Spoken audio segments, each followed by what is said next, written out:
స్వామివారి కార్యక్రమంలో భాగంగా ఈరోజు ఉభయ దేవుళ్ళకి కూడాను శ్రీవారి కళ్యాణ మహోత్సవ కార్యక్రమం అనంతరం కూడా అన్నప్రసాద వితరణ కార్యక్రమం జరుగుతుంది.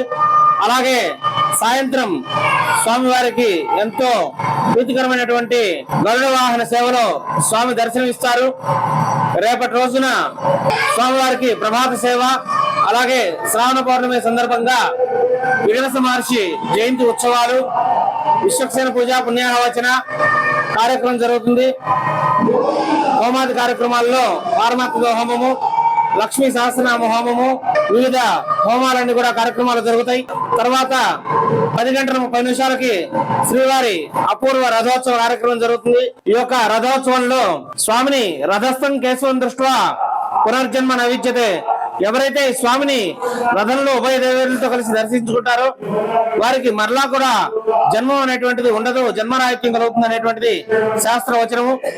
తదనంతరం కూడాను సాయంత్రం కూడా మరలా స్వామివారి ఉత్సవాది కార్యక్రమాలు, హోమాది కార్యక్రమాల ప్రక్రియలన్నీ కూడా జరుగుతాయి. అందరూ కూడా ఈ యొక్క కార్యక్రమంలో పాల్గొని స్వామివారి దివ్య ఆశీస్సులను పొంది స్వామివారి యొక్క కృపకు పాత్రలు అవుతున్నాం.